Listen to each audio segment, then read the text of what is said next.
মই প্ৰাঞ্জল খাউণ্ডে এটা নতুন ভিডিঅ' লৈ আপোনালোক সকলোকে স্বাগতম জনাইছোঁ। মুখেৰে নকওঁ, পৰিৱেশটো ধুনীয়াকৈ দেখুৱাই দিছোঁ। এবাৰ নিজে অনুভৱ কৰি লওকচোন ক'ত থাকিব পাৰে আৰু কমেণ্টত জনাব ক'ত আছোঁ মই বৰ্তমান সময়ত। একদম ধুনীয়াকৈ ঘূৰাই দিলোঁ। তথাপিতো যদি চাইও আপুনি ধৰিব পৰা নাই, কৈ দিছোঁ যে মই বৰ্তমান উপস্থিত আছোঁ নিমাও মাও পৰিৱেশত থকা মাজুলী যোৰহাট সংযোগী দলং নিৰ্মাণস্থলীত। ইয়াতে মুখ্যমন্ত্ৰীগৰাকীয়ে দুটাকৈ টুইট কৰিছিল।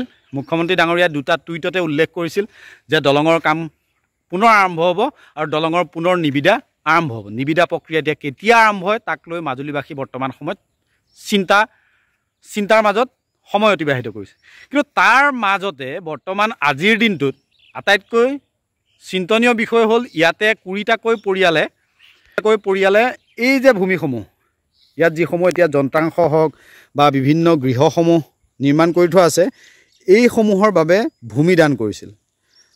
দক্ষিণপাট দীঘলী গাঁৱৰ 20টাৰো অধিক পৰিয়ালে ইয়াত ভূমিদান কৰিছিল আৰু ভূমিদান কৰা সেই লোকসকল আহি ইয়াতে উপস্থিত হৈ তেওঁলোকৰ যি এবছৰ দিন যিহেতু হৈ গ'ল, এবছৰৰ মূৰে মূৰে তেওঁলোকক প্ৰতি বিঘা মাটিত 7,100 টকাকৈ দিয়ে।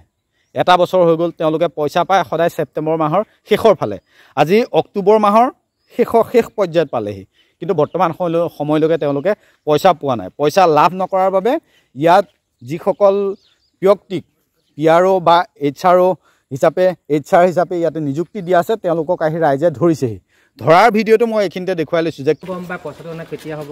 আপোনালোকে ফোন কৰোঁ, আহিছিলে আপোনালোকে ফোন কৰোঁ যে আপুনি কয় আজি হ'ব কালি হ'ব। মোৰতো শুনা, অফিচে হেড অফিচে মোক যিটো কৰিছে মইতো সেইটোতে কওঁ। আপুনি আপোনালোকৰ ৰাতিপুৱা দিদাহত আহিছে, মই কথা পাতিছোঁ, ৰাসৰ আগত হ'ব বুলি কৈছে। সেইদিনাখন ক'লে দেৱালী আগত হ'ব বুলি কৈছে। আপুনি কৈছে দেৱালী আগত মানে আপোনালোকে মানে কি হয়, মানে সময়সীমা বান্ধিব পৰা নাই। মানে আমাৰ ভয় লাগিছে, দলৰ একো বস্তু নাই, কোম্পানী মানুহ কোনোৱে নাই। আমাৰ মাজুলী মানুহ কেইটামান আছে, এই অফিচাৰ আপোনালোক চাই মানুহ, কিন্তু আপোনালোকে মানে সেট নাই, মানে যে পইচাটো পাম নাপাম। পইচা পাব, পইচা 100%। পইচাটো আপুনি আগৰ পৰা কৈ আছে 100% পালেও আমাৰ ইয়াত অসুবিধা আছে, ব্যক্তিগতভাৱে জনাব অসুবিধা আছে। যদি পইচা পাম, কাৰণ আগত এই বছৰ 1 মাহ লেট হৈছে। কি কাৰণ লেট হৈছে? পইচা নাই, কোম্পানীটো হেৰি হৈ গ'ল আৰু 1 মাহ লেট হৈছে। দৰমহা দিব পৰা নাই, কোম্পানীৰ মানুহক দৰমহা দিব পৰা নাই। কাক ক'লেহে দৰমহা দিয়ে বুলি সোধক, কিছুমান দৰমহা নাদিয়ে।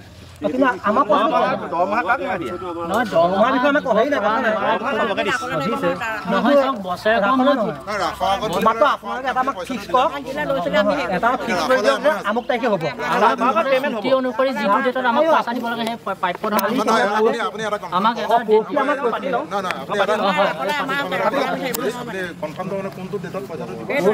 দেৱালী আগত দিম, এতিয়া কৈছে সেই আগত দিম, আমি হেৰি নহয় নহয়, জন্তু নহয় নহয়, কোনোবা কিবা কৈ থাকিব হয় নহয়। আৰু তাৰ পাছতো এই লোকসকলে বৰ্তমান সময়লৈকে আজি পৰ্যন্ত পইচা লাভ কৰা নাই। ইফালে দলং নিৰ্মাণ কাৰ্য বন্ধ হৈ থকা আজি প্ৰায় 55 দিন হ'ল, আজিলৈকে কামৰ কোনো অগ্ৰগতি নাই, নিবিদা প্ৰক্ৰিয়া আৰম্ভ হোৱা নাই। ইতিমধ্যে অসমলৈ নীতিন গাডকাৰী ডাঙৰীয়াও আহি গ'ল। তেখেতে নিজ মুখেৰে মাজুলী যোৰহাট সংযোগী দলঙৰ বিষয়ে এটা শব্দও নক'লে। মুখ্যমন্ত্ৰী ডাঙৰীয়াই ক'লে যদিও কেতিয়ানো নিবিদা প্ৰক্ৰিয়া আৰম্ভ হ'ব সেই কথাটো কোৱা নাই, যাক লৈ চিন্তিত হৈ আছে ৰাইজ। মোৰ লগত লোক আছে, তেওঁলোকৰ মন্তব্যও শুনাম। প্ৰথমতে দেখুৱাইছোঁ, অতি দুখজনক এইসমূহ ৰদ আছে। আশা কৰিম এই ৰদসমূহত যাতে মামৰ লাগি একেবাৰে নষ্ট হৈ নাযায়, সেইটোৱে আশা কৰিম। আৰু মাজুলীবাসী যিহেতু আৱেগ জড়িত হৈ আছে, এই দলংখনৰ সৈতে মাজুলীৰ প্ৰতিজন লোকৰ আৱেগ জড়িত হৈ আছে।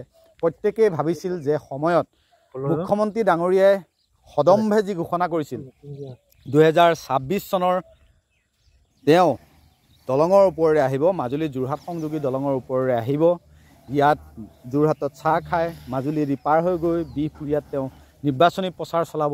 কিন্তু মুখ্যমন্ত্ৰীৰ আশাটো পূৰণ কৰিব নোৱাৰিলে কেন্দ্ৰীয় চৰকাৰে। আটাইতকৈ দুৰ্ভাগ্যজনক কথা, মাজুলীবাসীৰ আশাৰ কথা বাদেই দিছোঁ, স্বয়ং মুখ্যমন্ত্ৰীগৰাকীয়ে যি আশা কৰিছিল সেই আশাও কিন্তু পূৰণ কৰিব নোৱাৰিলে BRC কোম্পানীয়ে, যাক লৈ আজিৰ তাৰিখত চিন্তনীয় বিষয়। বিভিন্নজন লোক আহিছে ইয়াতে, এতিয়া তেওঁলোকে ভিৰ কৰিছে, যিহেতু মাজুলী দলংখনৰ স্বাৰ্থতে 3 বিঘা এনেধৰণে মাটি দান কৰিছিল, আৰু দান কৰিছিল 7,100 টকাৰ মূল্যত। এবছৰৰ মূৰত 7,100 টকা দিয়ে। কিন্তু তেওঁলোকে আমাক জনাইছে যদি ইয়াতে কৃষি কৰ্ম তেওঁলোকে কৰে, ধান খেতি, সৰিয়হ খেতি, মাহ, কবি আলু এনেধৰণৰ খেতিসমূহ কৰে সেইসমূহ খেতি কৰিলে বছৰেকত তেওঁলোকে কমেও 10,000 টকা উপাৰ্জন কৰে কিন্তু দলংখনৰ স্বাৰ্থতেই তেওঁলোকে ইয়াতে কম মূল্যতেই PRC কোম্পানীক নিজৰ মাটিডৰা খেতি মাটিডৰা লিজত দিছিল আজিৰ তাৰিখত তেওঁলোকো দুখত থাকিব লগা হৈছে ঘৰত ভাতমুঠি খোৱাৰ চিন্তা আনফালে BRCয়ে এটা বছৰ দিন পইচা নিদিয়াৰ আশংকা এইসমূহ চিন্তাতে তেওঁলোকে দিন সময় অতিবাহিত কৰিছে তেওঁলোকো ইয়ালৈ আহিছে প্ৰতিক্ৰিয়া প্ৰকাশ কৰিছে আমাৰ সন্মুখত কিন্তু আটাইতকৈ চিন্তনীয় বিষয় দলংখনৰ নিবিদা কেতিয়া আৰম্ভ হ'ব আমিও আশা কৰিম দলংখনৰ নিৰ্মাণ কাৰ্য সোনকালে আৰম্ভ হওক আৰু এই যি নিমাওমাও পৰিৱেশটো মই দেখুৱাইছোঁ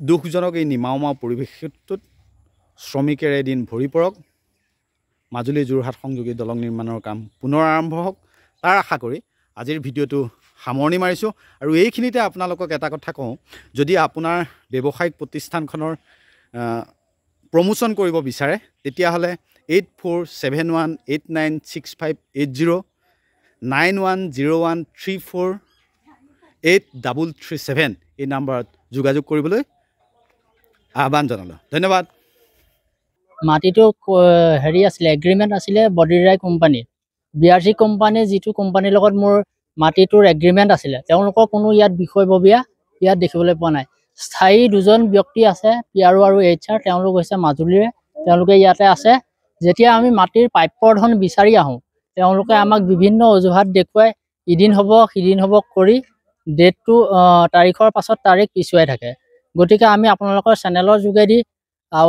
মাজুলী জিলাৰ উপায়ুক্ত মহোদয়ৰ বিষয়টো অৱগত কৰিছোঁ আৰু মুখ্যমন্ত্ৰী মহোদয় আমাৰ ৰাজহুৱা তৰফৰ পৰা মন্ত্ৰী মহোদয়লৈ আহ্বান জনাইছোঁ যে ৰাইজৰ যিটো এইটো ওজৰ আপত্তি আছে এইটো সোনকালে নাইকিয়া কৰক তেখেতে গোটেই নিজৰ হেৰিয়ে তোমালোকৰ বছৰেকত খেতিৰ পৰা কিমান উপাৰ্জন হৈছে হয় চাওক মোৰ মাটি আছিলে 3 বিঘা 3 কঠা মোৰ বছৰেকত মাটিৰ হিচাপত মই প্ৰায় 40,000 ওচৰা-ওচৰি মানে খেতি পাওঁ কিন্তু তথাপিতো মই মাজুলীৰ আৱেগ জড়িত হৈ আছে যিহেতু এই দলংখনৰ লগত আৱেগৰ কথা চিন্তা কৰি মাজুলীৰ এজন যুৱক হিচাপে তেওঁলোকক কোম্পানীক আমি মাটিখিনি 7,100 টকাকৈ আমাৰ লোকচান হৈছে যদিও আমি 7,100 টকাকৈ তেওঁলোকক দিছিলোঁ